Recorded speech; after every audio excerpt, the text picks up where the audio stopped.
I'm Angie Austin with Oil and Gas 360, and we're here at EnerCom's 2018 Oil and Gas Conference in Denver, Colorado. And joining us is Ron Ormand, and he is the chairman and CEO with Lilis Energy. Welcome, Ron. Thank you very much. Glad to be here.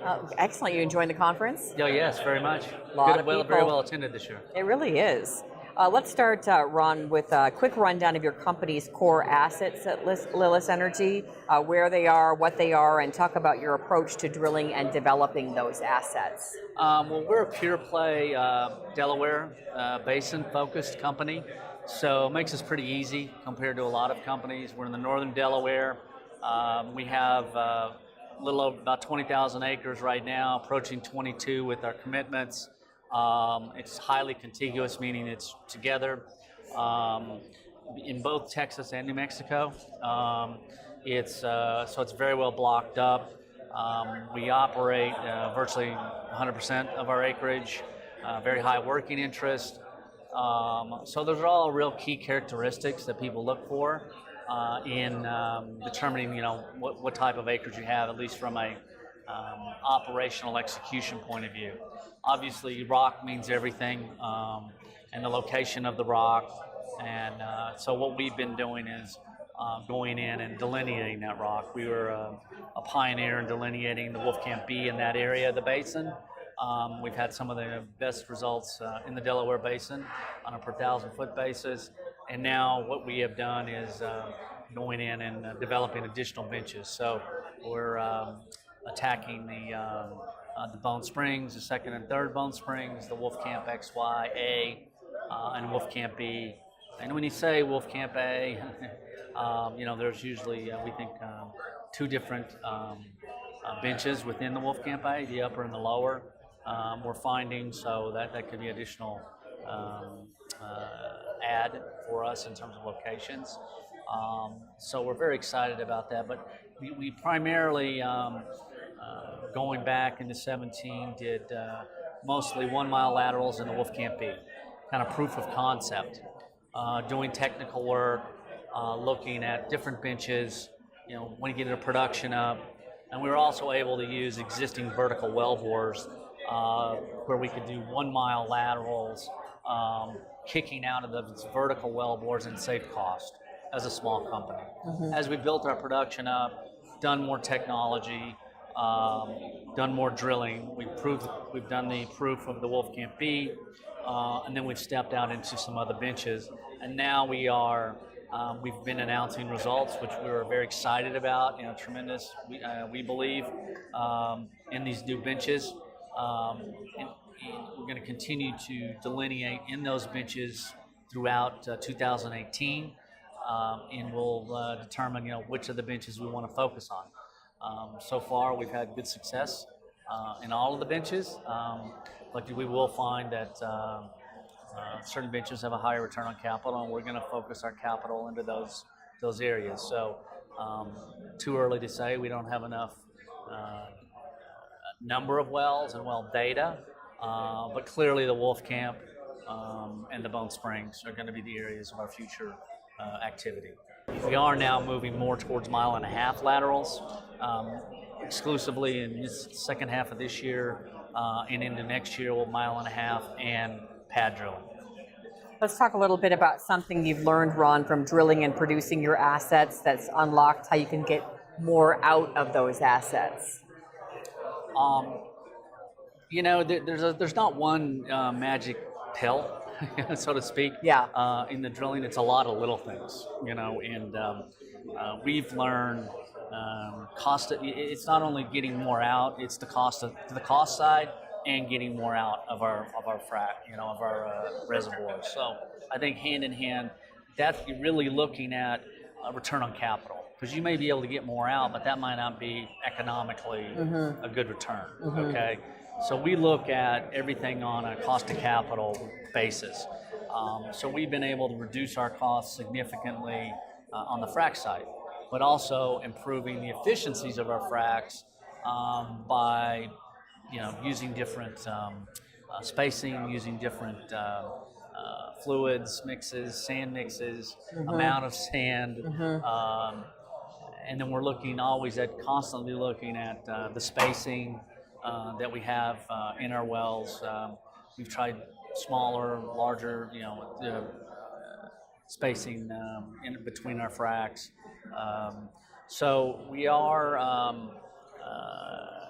doing a lot of things in that regard. I think it's, honestly, it's the knowledge factor of learning how to drill your wells, where the appropriate landing points are, because within a bench, even though it could be 150 feet or so, there are particular areas you want to land in, which avoid rock that you don't want to be in, and also land in more productive rock. So with more knowledge of drilling these wells, we've been able to do that and learn more about it, and then increase our productivity. And we've seen that as we drilled our best Wolfcamp B well ever in this last quarter.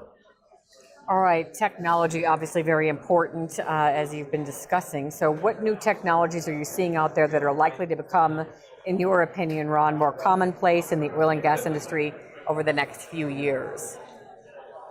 Well, technology is ever evolving. Some of it is very similar to what we have been doing, but I would say that water recycle is a big thing, and we're looking closely at that because of the cost savings. If you really look at the water, amount of water we produce is more than the amount of oil. So we're doing a lot of things in that regard. So it's not only technology, in my mind, it's also how you get your product out, your infrastructure. Okay. Yeah. Do you have the appropriate infrastructure? Do you have the appropriate contracts, which is a big thing today? And then looking at technology, we're always looking at, our guys don't like to talk a lot about our proprietary, technologies and what we're looking at.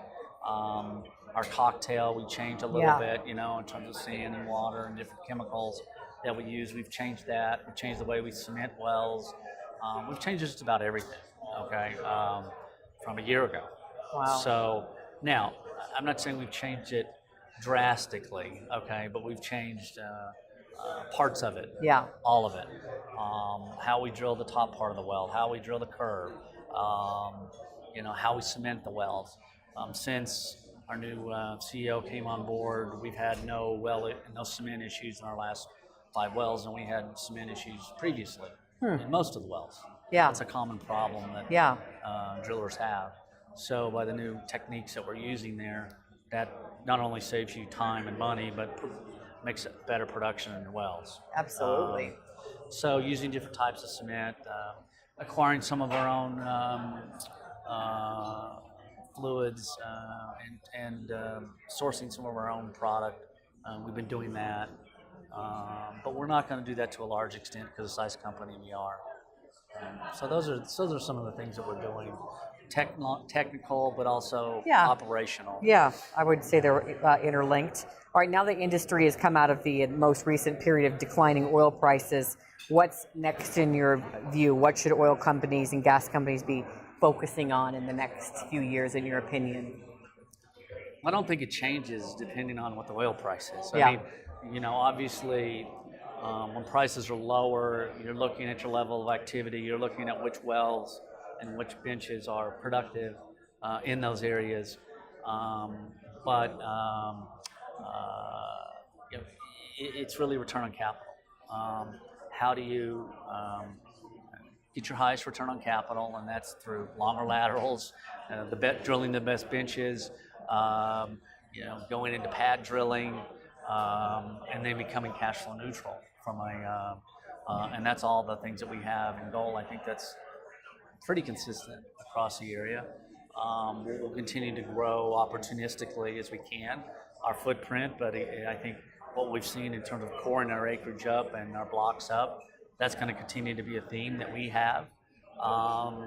And also making sure you're in a strong financial position for the next downturn, using hedges.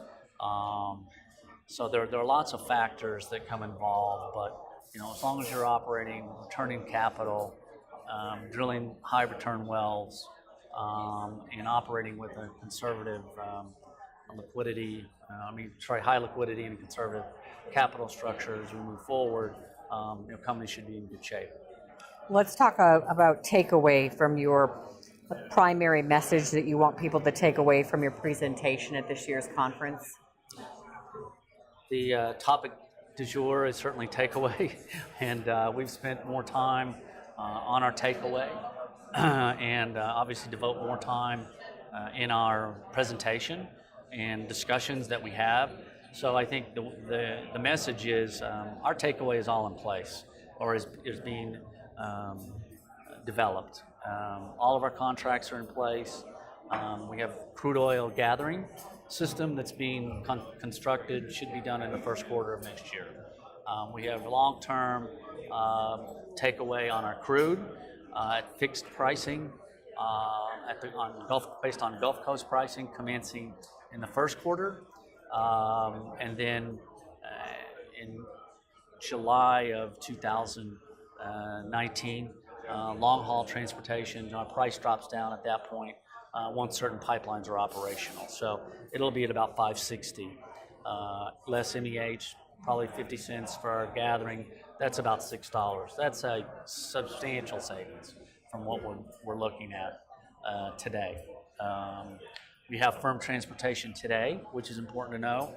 We already have a gas system in place with full capacity on that system with plenty of transportation out of the basin. So flaring is not an issue for us. We only flare new wells. And then on the water side, we already have a full access to at a very economic cost for accessing water, and with contracts in place. And in SWD, we have our first SWD well that's operational. We'll be establishing 2 new SWDs in association also with Salt Creek, who's doing our crude oil gathering, to develop new disposal wells and systems. They pay for all of that CapEx, and that will also substantially lower our costs. So between the crude gathering, the firm transportation of the Gulf Coast, and then the water disposal, looking into next year, that could save us about $8 million. Quite a savings. Yes. That's a good takeaway, I think, right there. Thank you, Ron. Okay, thank you very much. Ron Ormand, Chairman and CEO with Lilis Energy. I'm Angie Austin for Oil and Gas 360.